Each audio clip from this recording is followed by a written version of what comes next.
มีไผฮู้จักบ่หนองดอกบัวแบบนี้ที่บานอยู่เต็มหนองแบบนี้บ่น่าเชื่อเลยว่าหนองดอกบัวแบบนี้สิอยู่ตัวเมืองนครหลวงเวียงจันทน์เลยตั้งอยู่บ้าน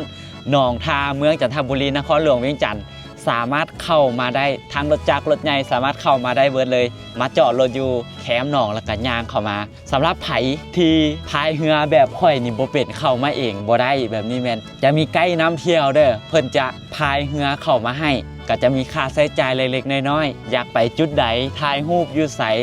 ถ่ายวิดีโอมุมใดพาไปได้เบิดเราจะท่าให้บริการอยู่นี่แหละระหว่างมื้อสำหรับไผสิมาค่อยแนะนำเลยให้มาตอนเช้าเพราะว่าดอกบัวสีบานอยู่เต็มหนองแบบนี้เลย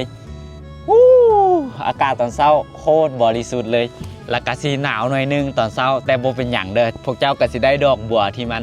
บานแล้วก็สวยงามแบบนี้เลยค่อยแนะนำเลยให้มาตอนเช้าถ้าเจ้ามาตอนสวยตอนแรงแมนดอกบัวมันจะฮุบเจ้าจะบ่ได้วิวที่มันเป็นดอกบัวที่มันบานแล้วก็สวยงามอยู่เต็มหนองแบบนี้แนมไปเจ้าแนมไปเบิ่งเห็นบ่จะเห็นสีบัวเต็มไปเบิดหนองเลยแล้วก็อยู่บริเวณขอบหนองบัวนี่นะจะมีป่าผักกูดก็ให้ความสวยงามเหมือนกันเวลาถ่ายรูปให้ความรู้สึกคือบ่ได้อยู่บอนเดียวกันครับหนองบัวเลยป่าผักกูดนี่ก็ค่อนข้างที่จะย่างเข้ามาได้เลิกอยู่ถึงแม้ว่ามันจะลอยอยู่น้ำแต่ว่าด้วยการสะสมของไม้ของสิ่งเศษเหลือต่างๆมันก็อุ้มโตให้ป่าผักกูดนี่ลอยอยู่ทั้งน้ำแต่เขาสามารถย่างเข้ามาได้เวลาย่างเข้ามามันก็สิยวบแน่แต่โบเป็นอย่างเด้อมันก็โบลุบลงไปดอกตอนนี้เดี๋ยวค่อยสิพาพวกเจ้าพายเรืออ้อมชมวิวอยู่ทั่วหนองดอกบัวเลยเด้อเดี๋ยวสิพายเลียบไปตามขอบตัวนี้ก่อนแล้วก็สิอ้อมไปทางนั้นจะเป็นผักตบแล้วก็ทางแคมเป็นปลาผักกูดทางกลางแม่นหนองดอกบัวให้คนละฟิวเลยเดี๋ยวไปลุยน้ำกันเลย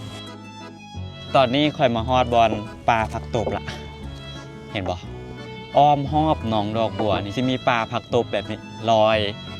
อ้อมทัวเลยหนองดอกบัวอยู่หนองท้านี่บ่เป็นเพียงแต่สถานที่ที่ให้ความสวยงามคือที่พวกเจ้าเห็นแต่มันยังเป็นบอนทำมาหากินของประชาชนเขตนี้นำบ่ว่าจะเป็นปลาผักกูดหรือว่าโตของหนองบัวนี่เองการหาปูหาปลาก็เป็นสิ่งสำคัญในการเลี้ยงชีพของประชาชนเขตนี้ฉะนั้นบ่ว่าไผ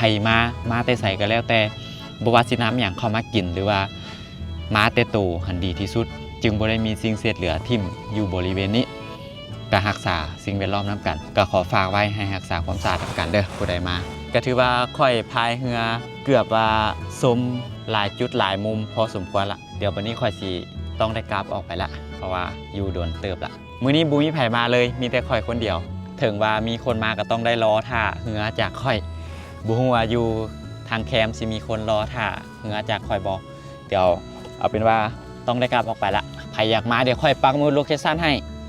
และมาตามโลเคชั่นเลยก็ได้บ๊ายบายเจอกันวิดีโอหน้า